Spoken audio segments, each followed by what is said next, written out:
Papan penunjuk arah ke Taman Sari, Istana Air Yogyakarta. Hello traveling lovers. Saya sekarang sedang berdiri di depan pintu gerbang objek wisata di Yogyakarta, yaitu Taman Sari atau Istana Air. Letaknya 1 km dari Keraton Yogyakarta. Ada dua gedung kembar, yang besar disebut Gedong Temanten dan yang kecil disebut Gedong Pangunjukan. Memasuki gerbang Gapura Panggung, patung naga menunjukkan tahun pembuatan gapura. Catur naga rasa tunggal. Panggung di atas gedung ini digunakan raja untuk mendengarkan bunyi musik gamelan atau menyaksikan pertunjukan di pelataran belakang gapura. Ada pintu yang pendek. Pintu yang pendek melambangkan hormat dan kesopanan. Ini adalah Gedong Sekawan, digunakan sebagai tempat peristirahatan raja dan keluarganya. Pohon buah kepel, buahnya dapat membuat badan wangi. Kebun ini dibangun pada zaman Sultan Hamengkubuwono yang pertama pada tahun 1758 Masehi. Memasuki komplek pemandian Umbul Pasiraman yang terdiri dari 3 kolam. Kolam di depan saya atau di tengah adalah kolam Umbul Pamuncar, tempat pemandian istri dan selir raja. Di sebelah kanan adalah kolam Umbul Kawitan. Ini adalah kolam Umbul Kawitan, berfungsi sebagai pemandian untuk para putri raja. Itu adalah gedung untuk ruang ganti dan tempat istirahat untuk istri dan putri raja. Ada tempat pembakaran dupa, pewangi ruangan berbentuk seperti sangkar burung. Memasuki tempat peristirahatan dan ruang ganti.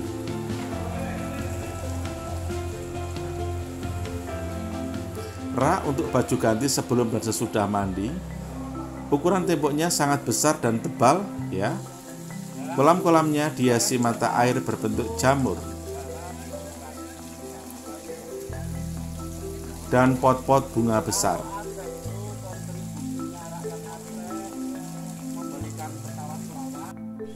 Beberapa jendela menara pengawas raja ada di sana. Kolamnya berada sekitar 10 meter di bawah permukaan tanah. Kolamnya terbuka, tidak ada penutupnya. Sinar matahari dapat menerangi kolam ini dengan baik. Bentuk bangunan di sini mengadopsi banyak gaya. Gaya Eropa, Islam, Hindu, Buddha, dan Cina. Gaya Eropa dapat dilihat dari bentuk bangunannya.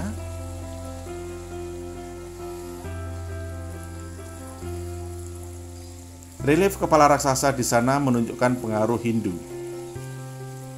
Bahan bangunannya adalah bubuk bata merah, pasir, dan kapur gamping tanpa semen.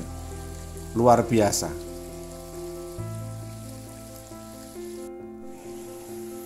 Memasuki menara pengawas raja. Dapat dilihat air keluar dari mulut naga. Dindingnya sangat tebal dan cocok untuk benteng pertahanan. Jendelanya mengarah ke kolam.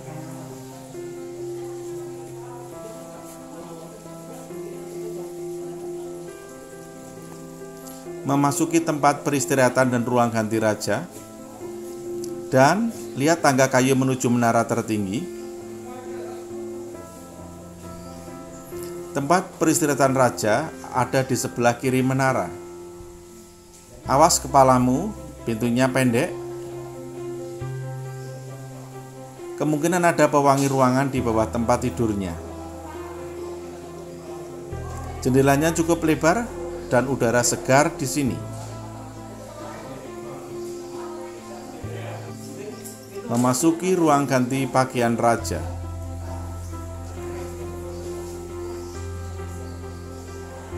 Rak untuk menaruh pakaian.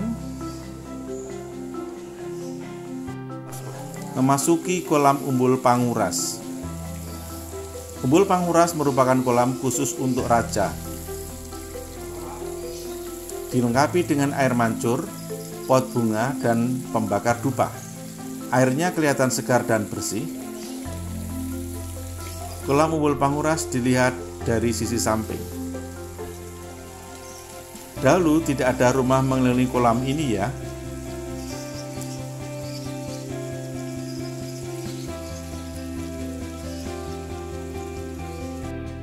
Relief kepala raksasa sebagai pengusiran kekuatan jahat memasuki daerah Gedung Lopak-Lopak. Gedung Lopak-Lopak adalah menara pengawas berlantai 2 yang berdiri di atas pelataran segi 8. Ada pondasinya tapi bangunannya sudah tidak ada lagi. Relief gedung di sana adalah bunga dan burung yang menunjukkan tahun selesainya pembangunan tahun 1765 Masehi. Lajering kembang senesep peksi. Nama gedung ini adalah Gedong Gapura Ageng. Saya akan melihat pelataran di atas gedung ini. Pergi menuju tangga di belakang gapura. Awas kepalamu, pintu pendek melambangkan rasa hormat. Naik tangga menuju pelataran gedung Gapura Ageng. Hati-hati supaya tidak jatuh. Pelataran di atas gedung. Tembok bagian atas disokong dengan perancah besi. Besi digunakan untuk mengurangi efek gempa bumi. Dahulunya rumah penduduk di bawah gedung ini adalah taman bunga. Jalan kampung menuju Sumur Gemuling. Sumur Gemuling adalah masjid bawah tanah, ya. Melewati kampung cyber atau internet. Mark Zuckerberg, pendiri Facebook, pernah datang ke tempat ini. Mural gambar wayang kulit. Mural gambar prajurit Keraton Yogyakarta. Sumur Gemuling tampak dari luar. Terlihat jendela dan dinding yang sangat tebal. Ini adalah denah lokasi Sumur Gemuling. Tangga kecil menuju Sumur Gemuling. Tangga kecil menurun menuju Sumur Gemuling. Memasuki lokasi Sumur Gemuling. Pintu masuknya kecil dan pendek, ya. Hati-hati, tangganya menurun. Lihat, atap bangunan ditopang dengan besi. Ada jendela yang menerangi ruangan. Terowongan bawah tanah menuju Sumur Gemuling. Penerangan hanya dari sinar matahari lewat jendela. Sirkulasi udaranya bagus di terowongan ini. Di depan saya ada terowongan buntu.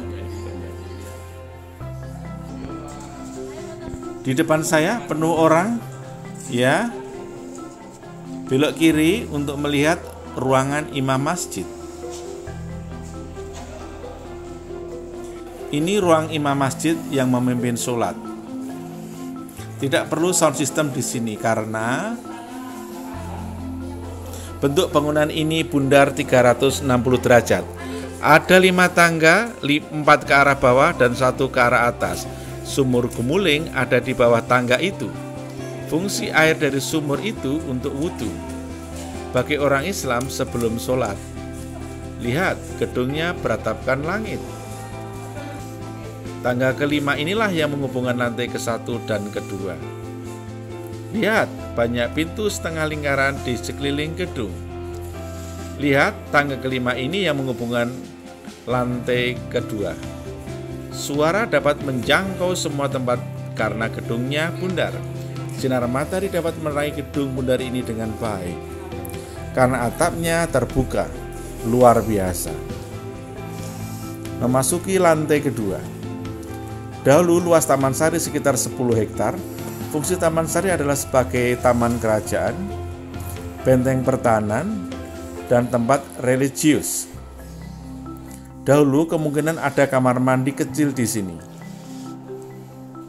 Ruang imam masjid yang memimpin sholat di lantai kedua. Pencahayaan dan ventilasinya cukup, walaupun tidak ada listrik zaman dahulu. Ada galeri lukis di sisi gang menuju Pulau Kenanga. Lukisan wayang, pemandangan alam, dan kaligrafi.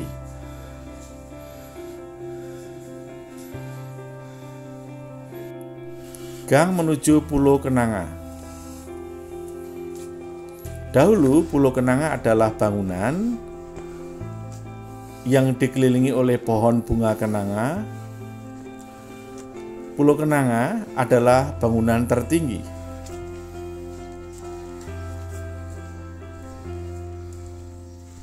Beberapa bangunan sudah hancur karena gempa bumi besar. Gempa bumi besar terjadi pada tahun 1867. Saya sedang menaiki tangga ke atas untuk melihat bangunan lain di bawah Pulau Kenanga. Tetapi saya tidak bisa mencapai puncak gedung karena pintu ditutup untuk keamanan pengunjung. Walaupun saya hanya mencapai setengah tinggi gedung, saya masih dapat melihat banyak bangunan di bawah sana. Dulunya bangunan di bawah sana itu adalah laut buatan. Jadi bangunan ini kelihatan seperti istana air. Beberapa bangunan yang sebagian hancur karena gempa bumi. Di atas sana dengan pegangan tangan adalah tempat tertinggi. Kamu dapat melihat sekeliling kota Jogja dari tempat tertinggi itu. Saya akan memasuki lorong bawah tanah untuk keluar. Awas kepalamu, pintunya pendek. Lihat di bawah sana ada pengamen sedang bernyanyi.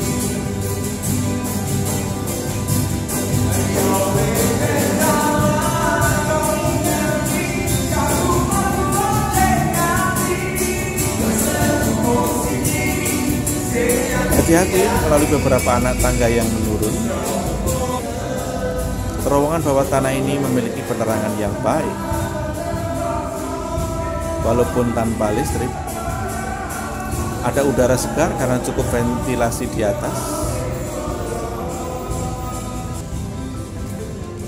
Ini kemungkinan terowongan menuju Pulau Panembung.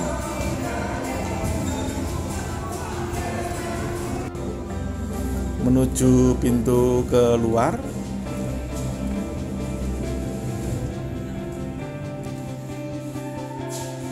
Awas kepalamu, pintunya pendek.